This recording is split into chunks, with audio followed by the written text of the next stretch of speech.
Hello and thank you for joining me today. Well, this is the Wednesday, November 12th edition of our video devotionals. We appreciate you being with us today. Hope your Wednesday's going well. And it is the middle part of the work week and school week. It's also church time for many of us. Be in your places. Always super encouraging to the people that are there, I'm sure to the pastor, the preacher, whoever's there conducting the meeting. And imagine visitors showing up and there being just a scant amount of people in the crowd. You know, there's something about just showing up and your presence being there that is encouraging.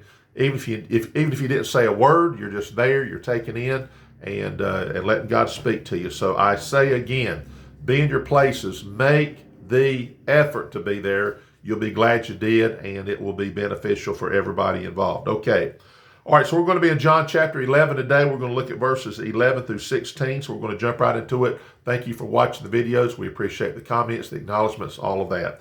All right, so John 11:11 says this, "These things said he, and after that he saith unto them, Our friend Lazarus sleepeth, but I go that I may awake him out of sleep. Then said his disciples, Lord, if he sleep, he shall do well. Howbeit Jesus spake of his death, but they thought that he had spoken of taking of rest in sleep. Then said Jesus unto them plainly, Lazarus is dead, and I am glad for your sakes that I was not there, to the intent ye may believe. Nevertheless, let us go unto him." Now notice verse 16, this is what we're going to zero in on today. "Then said Thomas, which is called Didymus, unto his fellow disciples, Let us also go that we may die with him." All right. This indeed is the same Thomas that has the moniker attached to his name, Doubting Thomas. Let's go to that event in which Thomas got that title that was given him. I guess maybe perhaps the world gave him that. But the point is, Jesus had died, of course, was crucified, buried, rose again, and then he's going to spend 40 days here on earth. And we know that he came to his disciples on one occasion, and Thomas was not there. And Thomas says, unless I basically see Jesus and put my hands in those wounds, I'm not going to believe. 8 days later, Jesus shows up again to the disciples, and Thomas is there. And Thomas indeed is able to touch Jesus' said, touch these wounds. Look at my side. Put your hand into my side. And Thomas believed there. So we know that Thomas got that description about himself because he says, I wouldn't believe unless. So that being said, here we find Thomas, though, that when Jesus and the disciples are headed where Jesus will raise Lazarus from the dead, I don't know what the assumption could have been by Thomas that because Lazarus was dead, perhaps he may have thought he was killed because he was a follower of Jesus or close. Perhaps he was thinking, he died because of the persecution, of the opposition to Jesus. And Thomas says here, hey, let's just go, we'll die with him. Now that sounds pretty determined on. In fact, the title that I'm giving this devotion today is Determined Thomas to Doubting Thomas.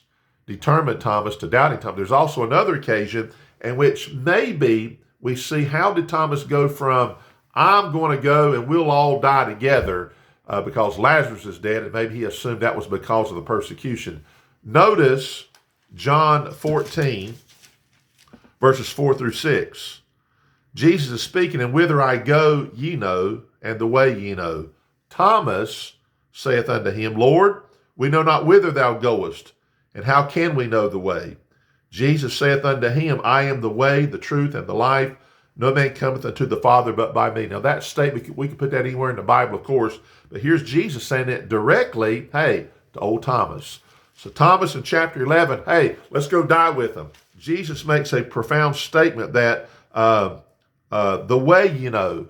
And then Thomas, doubting there, says, questioning Jesus, we know not whither thou goest, and how can we know the way? Then Jesus, of course, makes one of the most profound statements of all of history by any person, certainly as being God. I am the way, the truth, and the life. Now, then we know when we get over there to John chapter 20, I believe it is, that's where Thomas, of course, is going to say, hey, unless I touch him and see it, I'm not going to believe. Determined Thomas to doubting Thomas. Here's just what I want to say very quickly. How could that happen? How could that happen to any of us? Well, number one, using your strength instead of God's strength. Getting into flesh, reasoning things out by your own the flesh again, instead of using what God's got available to you. How about number 2, getting your eyes primarily on people? Primarily on people. That can happen to a lot of people. You get offended, you get hurt. And number 3, getting your eyes primarily off of God.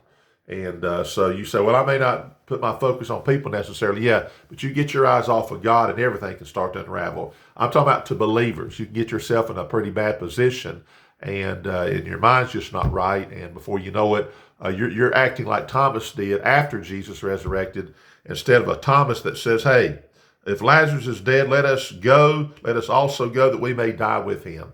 So you know it can happen. We know Peter, he made some pretty profound statements, and yet he denies the Lord. So what I'm saying is, stay close to the Lord. Be strong in the Lord. And to be careful about getting your eyes primarily on people. I know there's people that we have authorities in our life and all of that, but look, get your eyes on the Lord. He'll help you know who to follow. He'll help you know, and he'll guide you and navigate you through this world as a lot of things going on. But you get your eyes off the Lord, and you're going to be, you put yourself in a bad place, a very doubting place. And you don't need to be there. So here's determined Thomas to doubting Thomas. And really, the story ends, we say doubting Thomas, but he did believe. And I think history tells us that Thomas goes on and serves the Lord, and I think he died even as a martyr. So anyway, so there you go. We can all make some grand statements, and here's what we're going to do. If we're not careful, we can find ourselves doubting and even shrinking back from doing God's will, and just keep your eyes on the Lord, okay? All right, we're going to stop right there. Have a great day, safe day, healthy day, Lord willing. We'll be back tomorrow, and thank you for watching.